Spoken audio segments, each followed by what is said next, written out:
तो जय हिंद फ्रेंड्स, अब हम नेक्स्ट पेज को पढ़ेंगे। नेक्स्ट पेज में हमको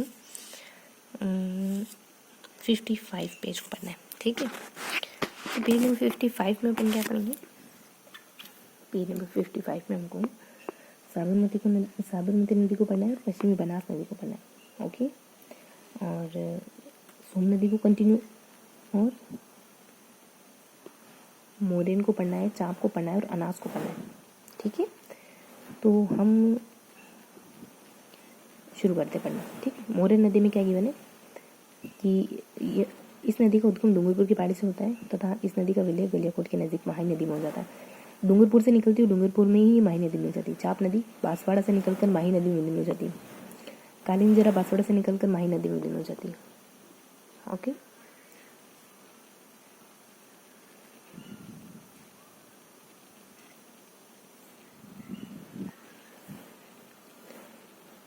तो आगे पढ़ेंगे कि अनास मध्य प्रदेश बांसवाड़ा डूंगरपुर। इस नदी का उद्गम विंध्याचल पर्वतमाला मध्य प्रदेश से होता है। यह नदी राजस्थान में मेलड़ी खेड़ा बांसवाड़ा में प्रवेश करती है। कि ये जो अनास नदी ना एमपी से निकलती है,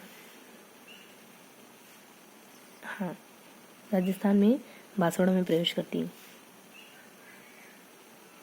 अनास नदी एमपी से आती है और फिर माही में मिलती है। इस नदी का विलय गलियाकोट के नज़दीक माही में हो जाता है। ये भी डूंगरपुर में माही में मिलती है। इस नदी के किनारे अनास परियोजना भी है, ठीक है। तो एक एक दो बातें पता करनी हमको। तो बस साबरमती नदी क्या है, इसके बारे में क्या इन्फॉर्मेशन देखनी कि गोगुंदा की पहाड़ी, पादरला गांव, झाड़ोल तहसील उदयपुर और लगभग 416 किलोमीटर इसकी लंबाई है। राजस्थान में कुल लंबाई इसकी 45 किलोमीटर है, ठीक है। गोगुंदा की पहाड़ी, झाड़ोल तहसील उदयपुर, राजस्थान में 45 किलोमीटर लंबाई है। टोटल 416 किलोमीटर की लंबाई है। उदयपुर की जिलों में साबरमती नदी का जल प्रवाहित करने के लिए देवा सुरंग बनाई गई है, ओके। इसकी सहायक नदियाँ निम्न हैं, जैसे वेतरक, सई, हतमती, मेशवा, माजम तथा वाकल, ओके। और इस नदी के किनारे गांधीनगर, अहमदाबाद तथा साबरमती आश्रम स्थित है। इस नदी का उद्गम राजस्थान से होता है, लेकिन यह नदी गुजरात की मुख्य नदी है, ओके। तो ये बहुत बेसिक इन्फॉर्मेशन है जो हमने साबरमती नदी के बारे में पढ़ी, है ना। कितने किलोमीटर वगैरह हैं, यहाँ क्या क्या प्रसिद्ध चीज़ें हैं, जैसे गांधीनगर, अहमदाबाद, साबरमती, ये सब। और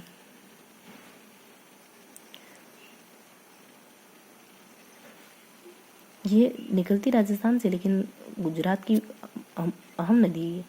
इसकी सहायक नदियाँ हैं वेतरक, सई, हतमती, मेशवा, माजन तथा वाकल, है ना। तो ये इसकी सहायक नदी है, वेतरक, सई, हतमती, मेशवा, माजम तथा वाकल।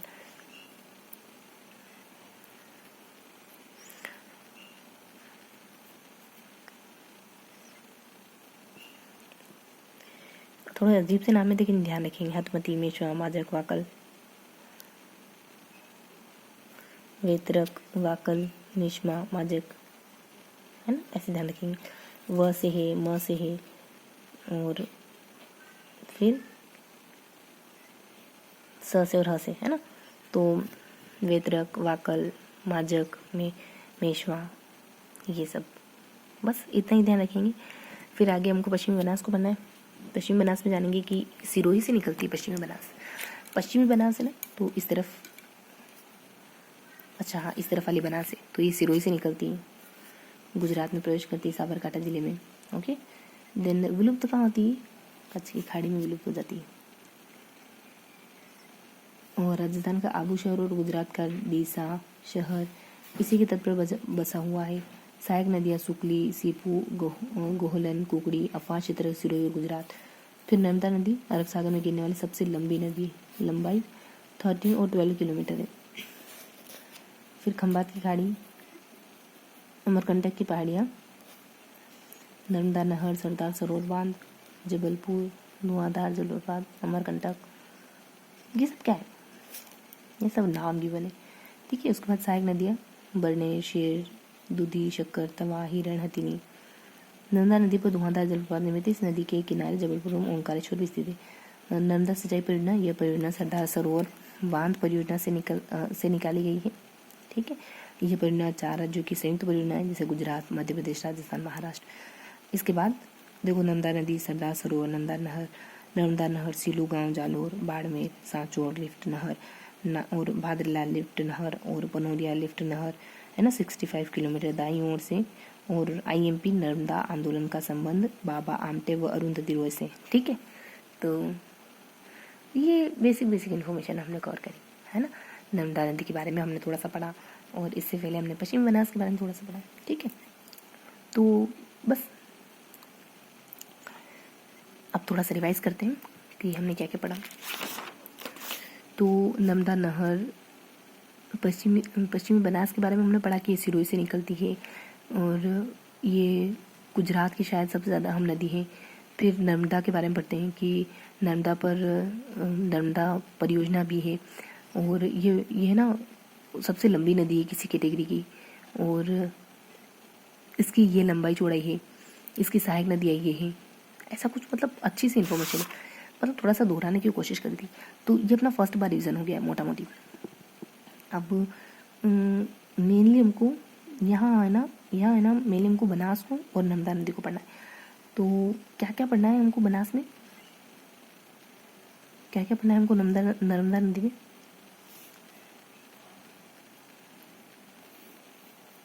इसकी सहायक नदियाँ, नर्मदा सिंचाई परियोजना और जलप्रपात, देखो ये दो बातें बहुत महत्वपूर्ण है कि इस पर जलप्रपात है, इसकी सिंचाई परियोजना है अपनी खुद की, और बस बाकी सब जनरल सी बातें कि ये नदी कितने किलोमीटर वगैरह हो जाती है, कहाँ से निकलती है, कहाँ जाती है, अरब सागर में गिरती है, इसकी सहायक नदियाँ कौन कौन सी हो जाती हैं, कौन कौन से राज्यों में है ना।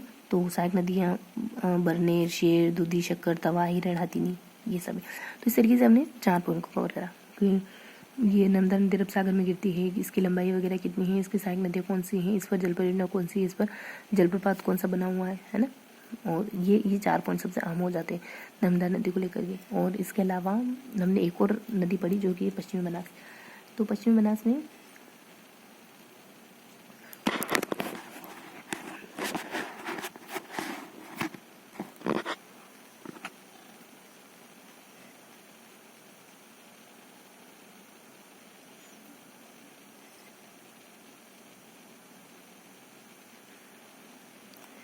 पश्चिमी बनास में क्या क्या पढ़ने को मिलेगा, सेम वही, कहाँ से निकलती है, कहाँ जाती है ना, और सहायक नदियाँ कौन सी है।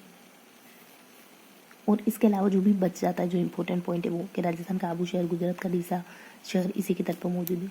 ओके, तो इस तरीके से कुछ पॉइंट मिल गए हमको कि पश्चिम बनास सिरोही से निकलती है, जाति कहाँ है, तो गुजरात जाति कहाँ है, कितने कौन कौन सी सहायक नदियाँ हैं, वो क्या बसा हुआ है, डीसा नगर प्रमुख रूप से बसा हुआ है। ठीक है, ये पॉइंट कि इसका उद्गम सनवाड़ा से होता है, कहाँ जाती है, तो साबरकांठा जिले में, कच्चर के वन में लुप्त हो जाती है कच्चे के, है ना। और फिर हमको गुजरात का डीसा शहर वगैरह, ये अहम बात है। सहायक नदियाँ तो सुकली, सीपू, देखो बनास की सहायक नदियाँ लास्ट में तो शुरुआत से हो रही, सुकली, सीपू, गोहलन और कुकड़ी।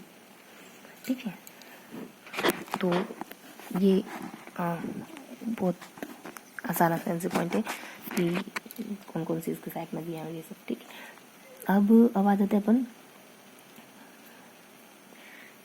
रिवीजन पर। हाँ, एक थोड़ा सा अपना पढ़ना रह गया था, उसको पढ़ते हैं, ख़त्म करते हैं कि इसका उद्गम ऋग्वेद ऋषभ देव बिछामेड़ा की पहाड़ियाँ, किसका, ये ना सोम नदी बिछामेड़ा की पहाड़ियाँ उदयपुर से निकलती है, जानते हैं। और यह नदी माही में नवाटापुरा डूंगरपुर गाँव में मिल जाती है, उदयपुर से निकलती है ये, और डूंगरपुर में आते आते माही नदी में मिल जाती है।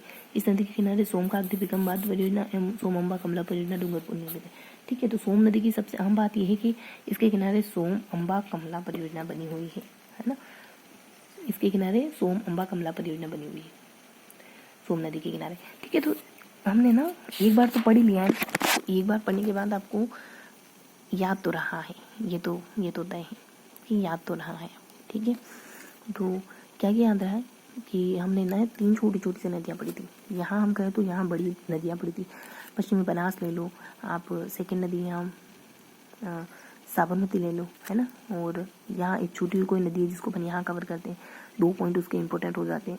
इन नदियों में ये जो यहाँ छोटी छोटी नदियाँ पड़ी ना, उनमें सिर्फ इतना जाना शायद हमने कि इनका उद्गम स्थल कौन सा है, कहाँ जाके विलीन होती है और कौन सी इसकी सहायक नदियाँ है। चाहे सोम को ले लो, जा सोम तो उधर हो गई थी, और 3 नदियाँ हैं, कुछ मतलब हल्का हल्का सा तीन नदियों का जिक्र है ना। उन 3 नदियों में ये 3 से 4 बेसिक बातें कवर करनी है। सामने की तरफ पश्चिमी बनास को पढ़ना है और नीचे की तरफ हमको साबरमती के बारे में पढ़ना है। तो यही कि ये दोनों नदियाँ कहाँ से निकलती हैं, है ना। बस यही पॉइंट पढ़े हमने, कहाँ से निकलती हैं, कहाँ जाती है, क्या प्रमुख स्थान है इनका। बीसानगर है तो यहाँ ये पश्चिमी बनास हो गया, तो अपने यहाँ साबरमती है ना। तो साबरमती आज में गुजरात की प्रमुख नदी है। कुछ ये ध्यान है अपने आप हमको ये ध्यान आ रहा है। तो ये हमने फर्स्ट बार रिवाइज करा है। थोड़ा सा देखेंगे कि हमने और क्या क्या दिखाए हैं। भी तो हमको है ना उसी तरीके को बार बार दोहराना है जिस तरीके से हमने चीज़ों को याद करा था। तो हमारे याद करने का तरीका था कि इस नदी का उद्गम डूंगरपुर से होता है और ये डूंगरपुर से निकलती है, डूंगरपुर में विलीन हो जाती है, कोई खास नहीं। चाप जो है वो बांसवाड़ा से निकलती है और माही में मिल जाती है, कुछ खास नहीं। अनाज जो है वो मध्य प्रदेश से निकलती है और फिर अपने राजस्थान में फिर अपने बांसवाड़ा में प्रवेश करती है। ठीक है, तो इस तरीके से कुछ 3 पॉइंट कवर करेंगे, बहुत जनरल से। ठीक है, और बस इतना ही। नाम ध्यान रखेंगे, मोरिन, चाप, अनाज। मोरिन जानते हैं है ना, चाप भी जानते हैं, अनाज भी जानते हैं, साबरमती जानते हैं ना, कहाँ से निकलती है, उदयपुर से। ये राजस्थान की नहीं है नदी, मतलब राजस्थान की नदी नहीं है ये नदी अपने गुजरात की है। ठीक है,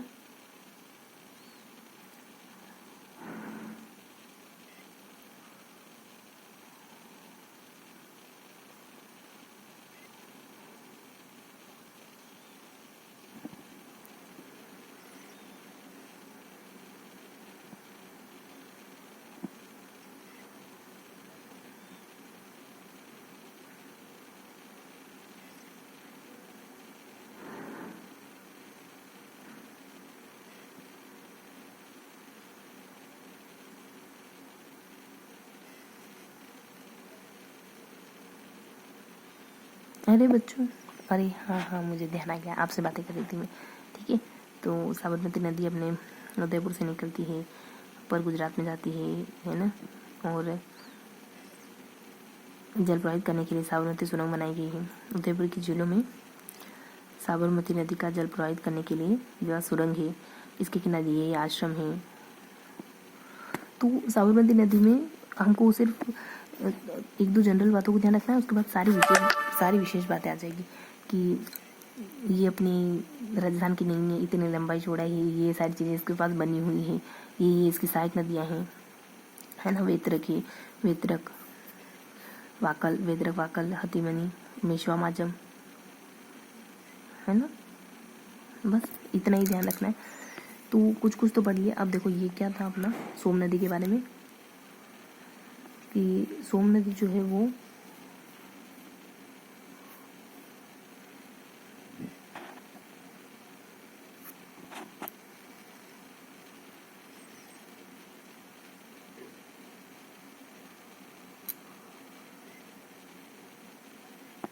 ऋषभदेव बिछावड़ा की पहाड़ी है। यह नदी माही में नवाटापुरा गांव में मिल जाती है। इस नदी के किनारे सोम पिकअप बांध परियोजना सोम नदी के किनारे ही सोम पिकअप बांध है। ओके, एक पॉइंट ये ध्यान रखेंगे। फिर ध्यान रखेंगे कि ये उदयपुर से निकलती है। सोम नदी कहाँ की, उदयपुर की, और इसके पास में वो पिकअप बांध बना हुआ है। ठीक है,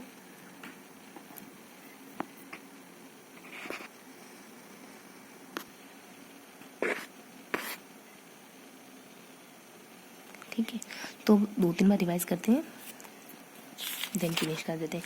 यहाँ हमने 3 नदियाँ पढ़ी, ऊपर एक नदी पढ़ी, नीचे एक नदी पढ़ी हमने, सामने 2 नदियाँ पढ़ी, एक पश्चिमी बनास से, एक साबरमती शायद, है ना। अब ये हमारा फर्स्ट टाइम रिवीजन हो गया। अब यहाँ देखेंगे हमने 3 नदियाँ पढ़ी, उनमें बस इतना जाना कि वो कहाँ से निकलती है। थोड़ा सा इमेजिनेशन से चीज़ों को ध्यान करेंगे कि यहाँ हमने 3 नदियाँ पढ़ी छोटी छोटी सी, और यहाँ हमने 2 बड़ी बड़ी सी नदियाँ पढ़ी है। ठीक है, जिसमें अपन पश्चिमी बनास और साबरमती नदी, साबरमती तो गुजरात वाली तो यहाँ थी। यहाँ अपन कह सकते हैं नदी का नाम क्या है यहाँ, कुछ अच्छा बढ़िया सा कुछ नाम है, देखो कि कुछ अच्छा सा नाम है नदी का और इन्फॉर्मेशन उसके बारे में इनफ इन्फॉर्मेशन है।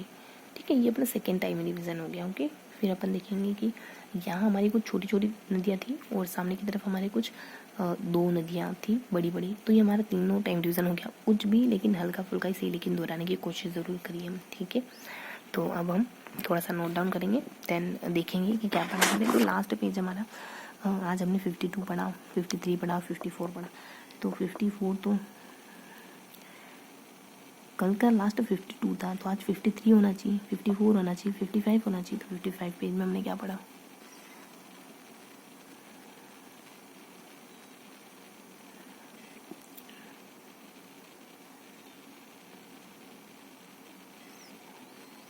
ठीक है, तो 55 में हमने यहाँ कुछ बेसिक्स इन्फॉर्मेशन पढ़ी है। 1 2 3 3 नदियों के बारे में पढ़ा, एक थोड़ा सा यहाँ पढ़ा। यहाँ हमने 2 नदियाँ पढ़ी थोड़ी सी डिटेल से। यहाँ हमने चाप है, मोरिन है और एक और सागरमती वगैरह ये सब पढ़ी है ना। और इसके अलावा एक नदी और यहाँ पढ़ी, सोम नदी।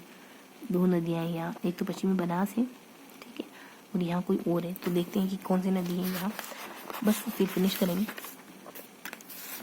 तो देखो बच्चों, हमने यहाँ नदी का नाम नर्मदा नदी, ये नदी ना एक्चुअली यहाँ से गिवन, इस वजह से थोड़ा सा लिखी नहीं ये नदी कि अरब सागर में गिवन सबसे बड़ी नदी है। नर्मदा बांध परियोजना है यहाँ पे, धुआंधार जलप्रपात, इसकी भी बहुत अच्छी अच्छी विशेषताएं हैं। जैसे साबरमती नदी में है ना, ठीक वैसे कि ओंकारेश्वर पड़ता है यहाँ पे, है ना, जलप्रपात है।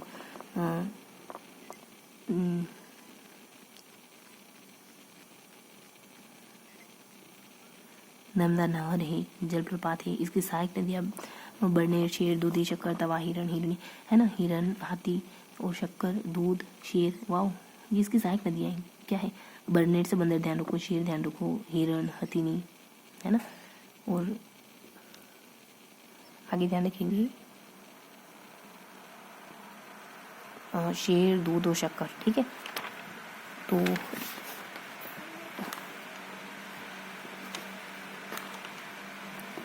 इस तरीके से हमने कुछ बेसिक इन्फॉर्मेशन कवर कर ली है। तो अब हमको एक और कैटेगरी ढूंढनी है, वो है इल्म नहीं वाली कैटेगरी। तो इल्म नहीं वाली कैटेगरी में कुछ तो मिलेगा ही सही हमको, क्योंकि नर्मदा में हमने क्या क्या पढ़ा, हमने जलप्रपात के बारे में बताया, नर्मदा नहर के बारे में बताया, इसकी सहायक नदियों के बारे में बता दिया, जो भी यूनिक बातें हैं, है ना,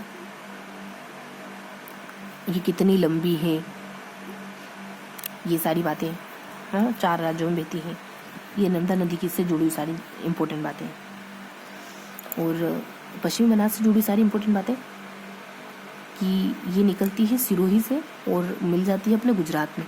आप सब पता चल गया ना, मिल जाती है अपने गुजरात में। ओके, इसकी सहायक नदियाँ स से ध्यान रखो, क्या है? एस। ओके, एस से ध्यान रखेंगे आप। सुकली, सीपू सब एस से है ना, और इसका उपवास क्षेत्र भी एस से। तो ये हमारा अच्छे से रिविजन हो गया। अब हमने जब नर्मदा को अच्छे से पढ़ लिया, जब पश्चिमी बनास हमारी एस से अच्छे से हो गई, कच्छ की खाड़ी और साबरकांठा अच्छे से कंप्लीट हो गई, नर्मदा भी हमारी, पश्चिमी बनास भी हमारी, ठीक है, सब स से ही है। ओके, और इसके बाद हम आते, अब इल्म नहीं वाली कैटेगरी ढूंढ रहे हैं अपन। क्वेश्चन मार्क तो हमारा क्योर हो ही गया कि नर्मदा में क्या क्या पढ़ना है, इल्म नहीं वाली कैटेगरी ढूंढ रहे, उसमें अब हमको साबरमती पढ़ना है। साबरमती में भी सारी अच्छी अच्छी बातें की, आश्रम है यहाँ, देवास सुरंग है ना, नदियाँ है ना, और ये राजस्थान में दिखती भले ही लेकिन राजस्थान की है नहीं। तो ये 3 से बहुत हो जाती है ना। तो ये बाकी अनास, चाप, मोरन, और ये देखो MCA मक्का। ठीक है, तो इन सबको तो जानते ही। ओके, मिलते हैं अगले सेशन में, तब तक के लिए जय।